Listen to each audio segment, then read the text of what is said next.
Greetings, Culture Warriors. It is I, Jeff Vieira, the author of Culture is Everything, and your host for this latest dispatch from the front. Story for you today from Money Magazine by Alina Dizik. This story concerning how some companies and employees are innovatively responding to the pandemic.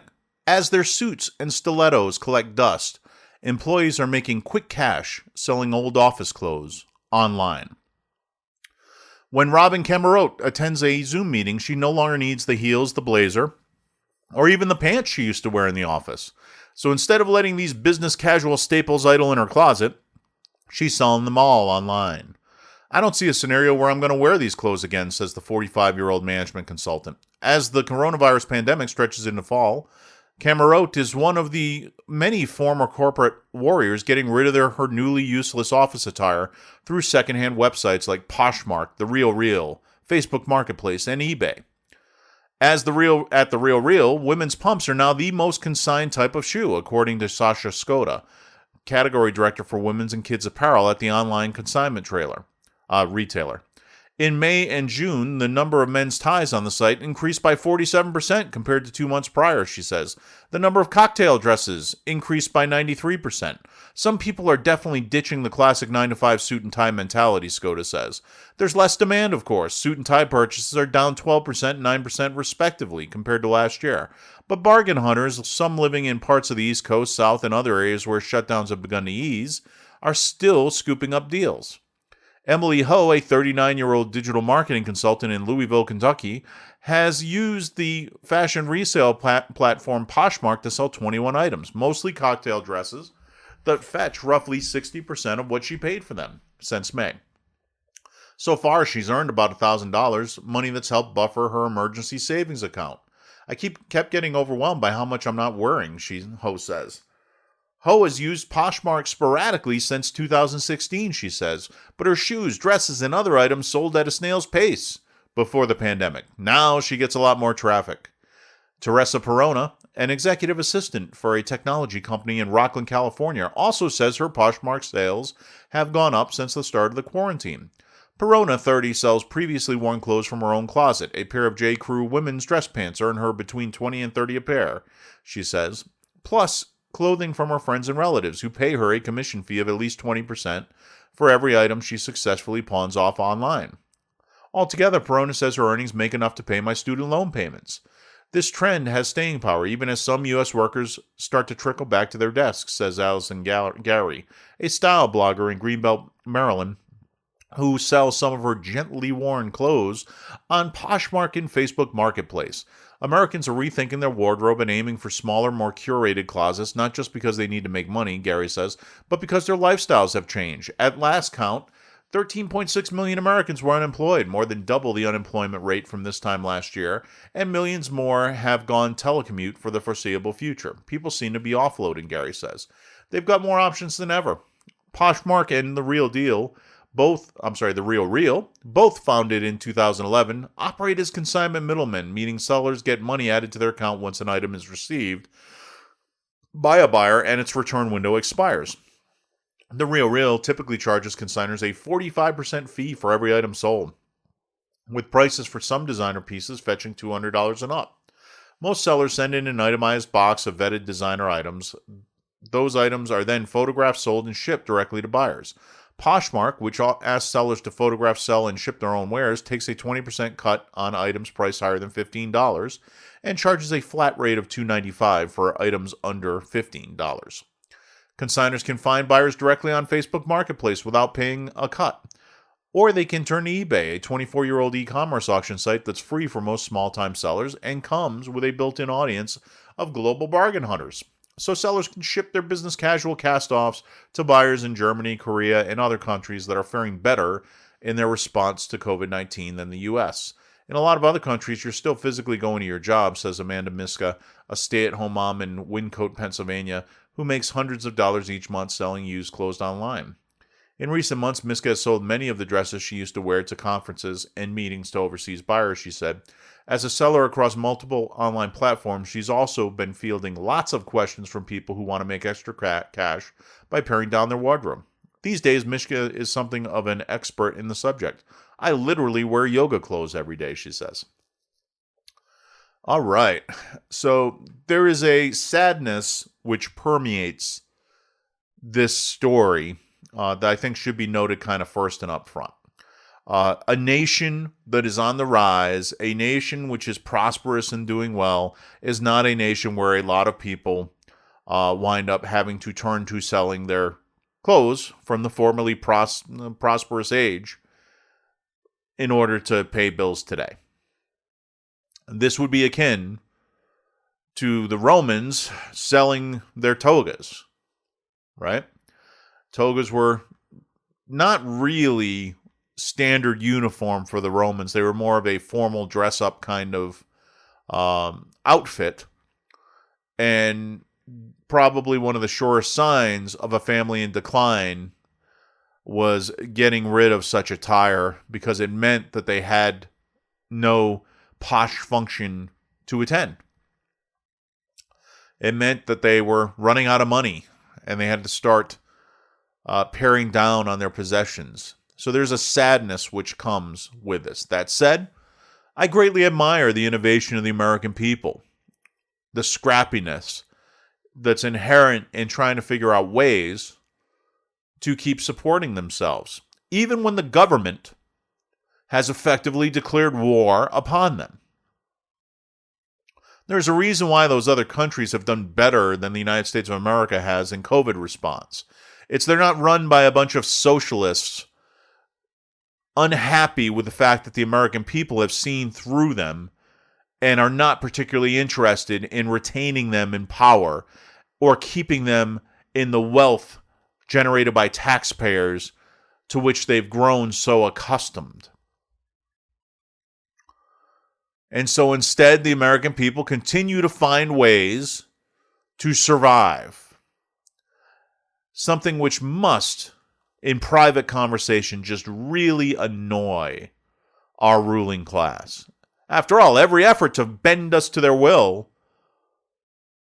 just seems to come up with nothing. Our voices will be heard here soon enough, absent the intended election fraud that they're going to try and pull off as they try to pull off their fraudulent coup prior to this fraudulent pandemic. But as long as Americans keep their wits about them and keep innovating in the way that we are, we may just make it through. And we may just be able to decapitate this corrupt institutional regime that Trump refers to as the deep state, as the swamp, and be rid of it once and for all. And when we do, we will have the wealth that we've earned to go buy newer clothes, better clothes, more fashionable clothes. Because everyone who's going through their closets right now knows that if this mess is going to last into the new year, then come spring, fashion will move along with the times, and it'll be time to stock up again on the latest items representing the new fashion. So that's good. Also, I'm heartened by the fact that so many people are able to work from home and therefore don't need the artificial expense of a large wardrobe because they're not wearing it every day. I myself am in this boat. I have my banker's closet, if you will.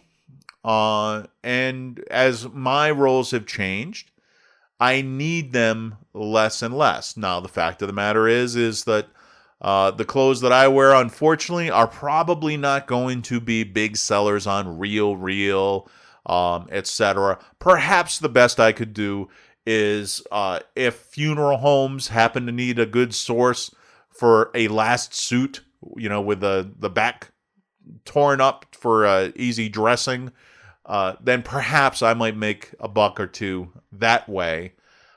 But in my case, I'm not so interested in keeping up with the times. Anyone who's ever seen a photo of me will be able to attest to that fact. And so it's simply just not something that I spend a bunch of money on anyway.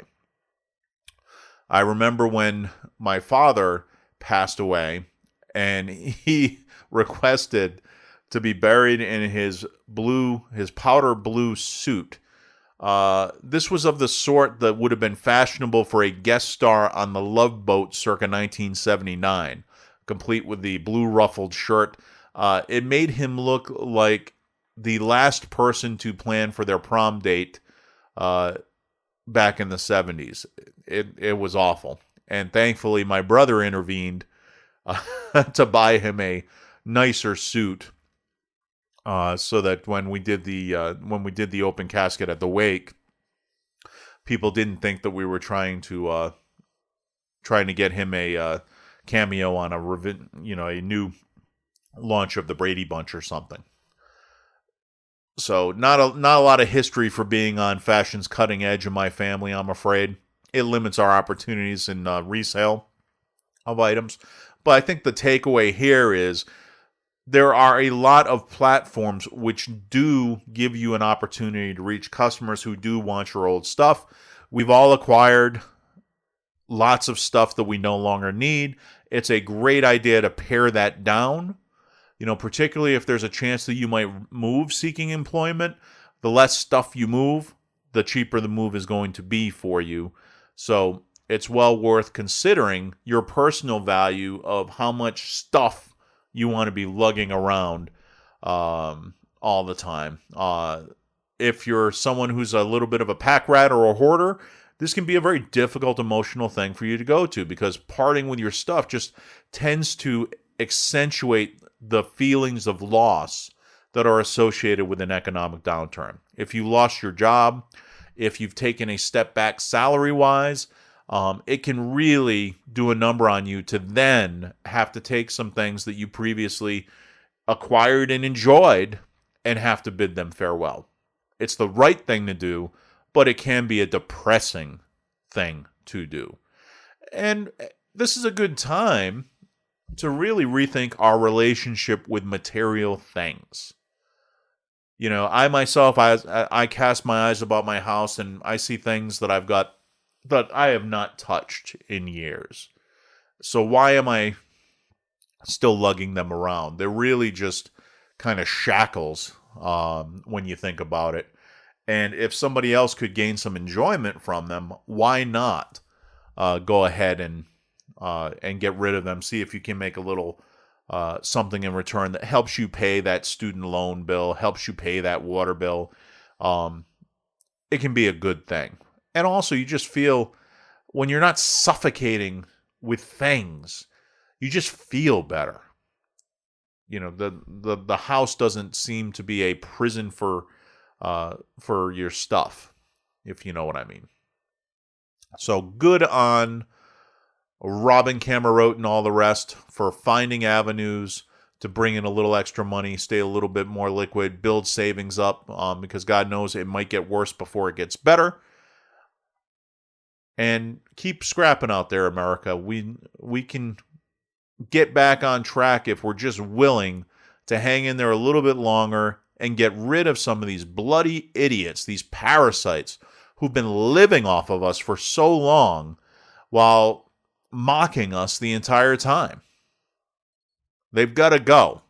And if we can just make it to the time of their departure, things are going to get a lot better, and you're going to be back on top in no time. Have a great day.